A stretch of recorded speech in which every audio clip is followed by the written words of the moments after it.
ಪಿತೃಪಕ್ಷದ ಸಮಯದಲ್ಲಿ ಕಾಗೆಗಳಿಗೆ ಶ್ರಾದ್ದ ಆಹಾರವನ್ನು ಏಕೆ ನೀಡಲಾಗುತ್ತದೆ? ಗರುಡ ಪುರಾಣದಲ್ಲಿ ಏನು ಹೇಳಲಾಗಿದೆ ಎಂದು ತಿಳಿಯಿರಿ. ಈ ವರ್ಷ ಪಿತೃಪಕ್ಷ ಸೆಪ್ಟೆಂಬರ್ 17ರಿಂದ ಪ್ರಾರಂಭವಾಗಿದೆ. ಪಿತೃಪಕ್ಷದಲ್ಲಿ ಪೂರ್ವಜರಿಗೆ ನೈವೇದ್ಯ, ಪಿಂಡದಾನ ಮತ್ತು ಶ್ರಾದ್ದವನ್ನು ಮಾಡಲಾಗುತ್ತದೆ.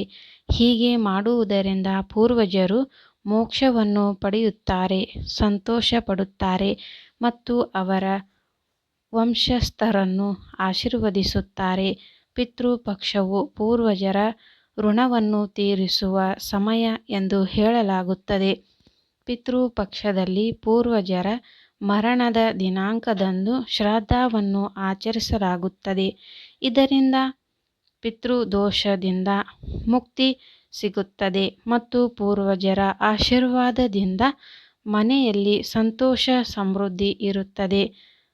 ಸರ್ವ ಪಿತೃ ಅಮಾವಾಸ್ಯೆ ಎಂದು ಕರೆಯಲ್ಪಡುವ ಅಕ್ಟೋಬರ್ 2ರಂದು ಪಿತೃಪಕ್ಷವು ಕೊನೆಗೊಳ್ಳುತ್ತದೆ.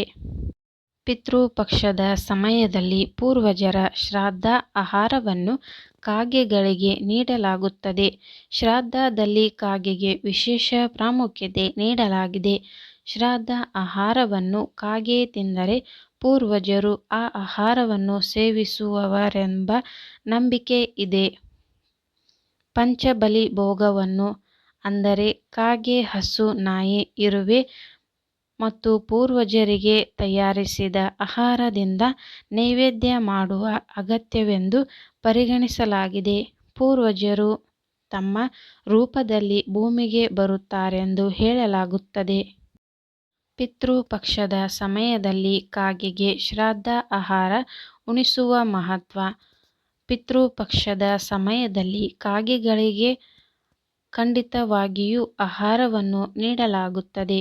ಗರುಡ ಪುರಾಣದ ಪ್ರಕಾರ ಕಾಗೆಯನ್ನು ಯಮನ ಸಂಕೇತವೆಂದು ಪರಿಗಣಿಸಲಾಗಿದೆ. ಕಾಗೆಗಳು ಶ್ರಾದ್ದ ಆಹಾರವನ್ನು ಸೇವಿಸಿದರೆ ಪೂರ್ವಜರ ಆತ್ಮಗಳು ಸಂತೃಪ್ತವಾಗಿದ್ದರಂತೆ. ಅಷ್ಟೇ ಅಲ್ಲ, ಕಾಗೆಗೆ ಆಹಾರವನ್ನು ನೀಡುವುದರಿಂದ ಯಮರಾಜನು ಸಂತೋಷ ಪಡುತ್ತಾನೆ ಮತ್ತು ಪೂರ್ವಜರ ಆತ್ಮಕ್ಕೂ ಶಾಂತಿ ಸಿಗುತ್ತದೆ. ಗರುಡ ಪುರಾಣದ ಪ್ರಕಾರ ಕಾಗೆಗೆ ಆಹಾರವನ್ನು ನೀಡಿದರೆ ಪೂರ್ವಜರ ಆತ್ಮಕ್ಕೆ ಶಾಂತಿ ಸಿಗುತ್ತದೆ ಎಂದು ಯಮದೇವರು ಕಾಗೆಗೆ ವರವನ್ನು ನೀಡಿದ್ದನು.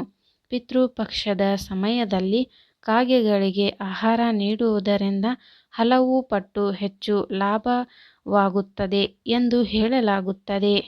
ಈ ಮಾಹಿತಿ ನಿಮಗೆ ಇಷ್ಟವಾದಲ್ಲಿ ಒಂದು ಲೈಕ್ ಮಾಡಿ ಹಾಗೂ ಸಬ್ಸ್ಕ್ರೈಬ್ ಮಾಡಿಕೊಳ್ಳಿ. ಇಂತಹ ಯೂಸ್ಫುಲ್ ವಿಡಿಯೋದೊಂದಿಗೆ ಮತ್ತೆ ಸಿಗೋಣ. ಈ ವಿಡಿಯೋ ಕೊನೆತನಕ ನೋಡಿದ್ದಕ್ಕೆ ನಿಮಗೆಲ್ಲರಿಗೂ ಧನ್ಯವಾದಗಳು.